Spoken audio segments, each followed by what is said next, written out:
Gaur kabainaleko txibi edo txoko zikina egingo dugu. Ezurra edo jibia ateratzen hasiko gara.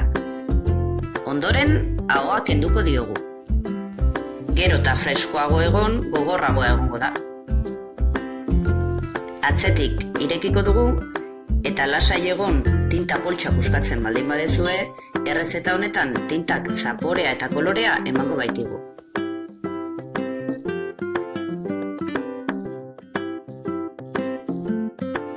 Txibi txikiak gorde eta urdaia eta hondakinak botako ditugu.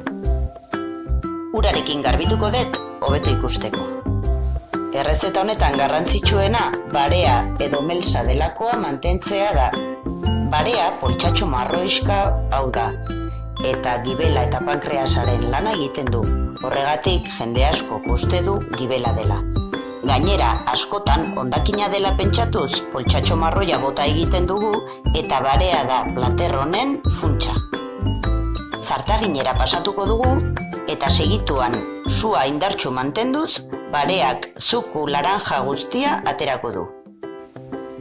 Aurretik isuri duen tinta eta likido marroi honekin egingo dugu gure errezeta.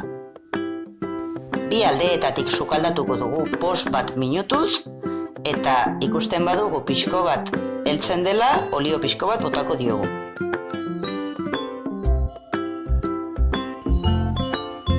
Taparekin lagunduko dugu energia probesteko eta txibiak normalean nahiko desatseginak diren zipristinak botatzen baititu. Momentu honetan aterako ditugu. Ni pertsonalki momentu honetan zatitu egiten dut alde guztiak ondo sukaldatuak egoteko eta errazago jateko. Eta orain gatza botako diogu, lehenago botatzen badiogu, muskuloak gogortu eta gogorra geratzen baita. Ez itxasteko aina olio erabiliko dugu besterik ez.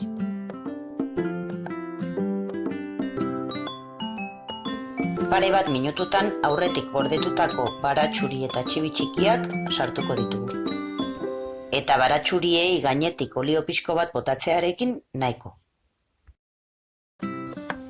Ez utzi mugitzeari ez itxasteko eta pare bat minututan badago.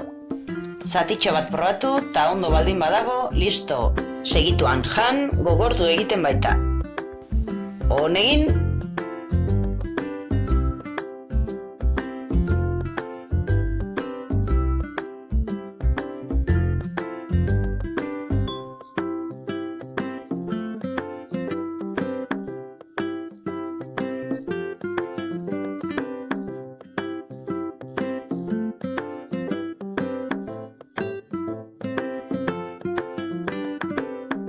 Eta gaurko trikimailua tintarekin platerrari kolorea ematea izango da.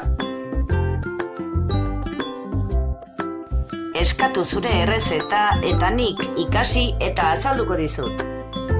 Mila esker eta laizter arte.